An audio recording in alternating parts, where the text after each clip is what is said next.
मेरे प्यारे झारखंड वासियों, ये वीडियो एक भारत के नागरिक होने के नाते आप लोगों के साथ साझा कर रहा हूं और इसमें आप लोगों से गुजारिश, एक रिक्वेस्ट के तौर पे ये वीडियो बना रहा हूं मैं।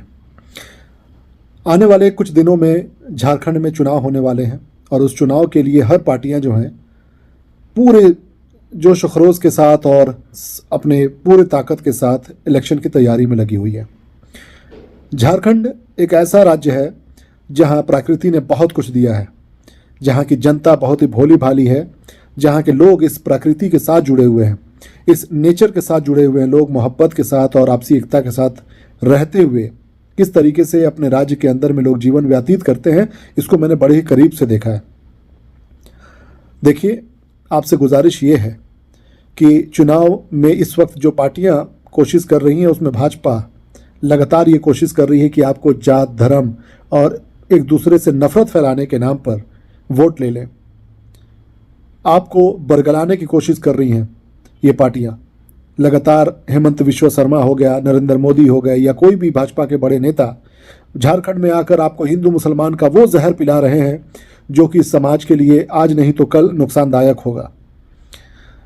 इस खूबसूरत प्रकृति वाली जगह को ये लोग दूषित करने में लगे हुए हैं। याद रखिएगा, इनका जो ट्रैक रिकॉर्ड है, इस भाजपा का जो ट्रैक रिकॉर्ड है, ये बिल्कुल भी सही नहीं है।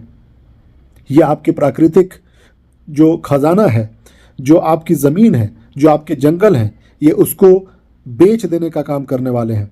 जिस दिन सत्ता इनके हाथ में वहाँ पर आ गई, याद रखिएगा, जिस तरीके से हरियाणा में, राजस्थान में और यूपी के कई जगहों पर इन्होंने अपने बड़े बड़े उद्योगपतियों को ज़मीन कौड़ियों के दाम पर दे दिया, जंगल को काटने की आज्ञा दे दी। इस देश के अंदर में प्रदूषण को लेकर जिस तरीके के लोगों के अंदर में एक जागरूकता होनी चाहिए, उसकी कमी नजर आती है। उसके बावजूद भी सरकार बेफिक्र होकर अपने बड़े बड़े उद्योगपतियों को आदिवासियों की ज़मीन दे देती है, कानून बदल देती है कि आप जाइए और जंगल काट लीजिए। यही काम झारखंड में होगा।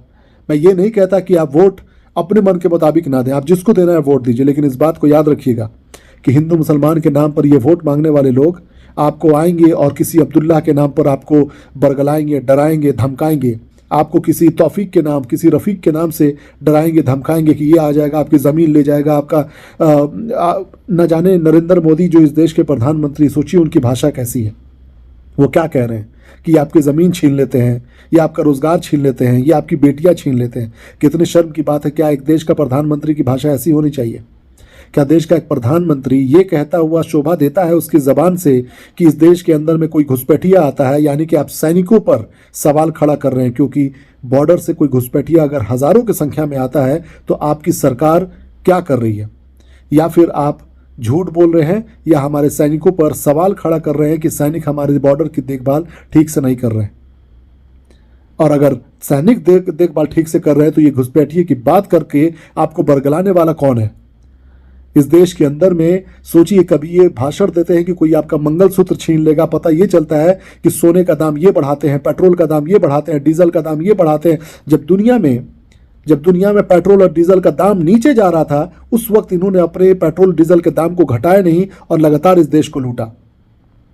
अडानी अंबानी के लिए इन्होंने कानून बदल दिए, जमीन के लिए, पर्यावरण से संबंधित बहुत सारे कानून बदल दिए, पेड़ काटने की आज्ञा दे दी, जमीन को काटने की और उसको अधिग्रहण करके अपने खदान बनाने और बड़े बड़े कारखाना बनाने की आज्ञा इन्होंने दे दी। लेकिन उस समय इन्हें किसी भी आम जनता का कोई भी फिक्र नहीं हुआ।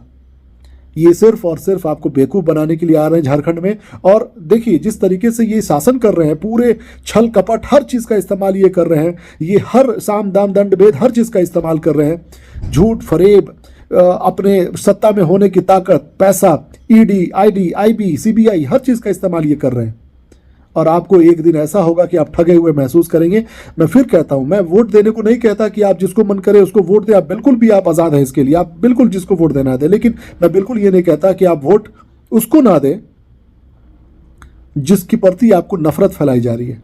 आप वोट उसको दें जो आपके देखभाल करता है, जो आपके बीच का है। झूठे मक्कारों से बच के रहिएगा। धर्म के नाम पर आपको बेवकूफ़ बनाएंगे, जाति के नाम पर आपको बेवकूफ़ बनाएंगे। जाति के नाम पर तो ये होना चाहिए था कि कौन सा जात जो सबसे पिछड़ा है, जो सबसे कमज़ोर है, जो सबसे पिछले पायदान पर है, उसको आगे लाने की कोशिश किया जाता है, उसकी आर्थिक स्थिति को जानने की कोशिश किया जाता। लेकिन अफसोस की बात कि हमारे देश के प्रधानमंत्री इन सब चीज़ों के बारे में नहीं सोचते, वो अपने सिर्फ और सिर्फ बड़े उद्योगपतियों के बारे में सोचते हैं। तो मैं आप सब लोगों से गुजारिश करता हूँ कि बराए मेहरबानी आपसे प्रार्थना है कि आप लोग वोट सोच समझ के दीजिएगा, समझदारी के साथ दीजिएगा। आपकी ज़मीन और आपके जंगल और आपके प्राकृतिक खूबसूरती को ये लोग लूटने आए हैं भाजपाई, और ये इसे लूट कर बेच देंगे अपने बड़े बड़े उद्योगपतियों को। धन्यवाद। जय हिंद।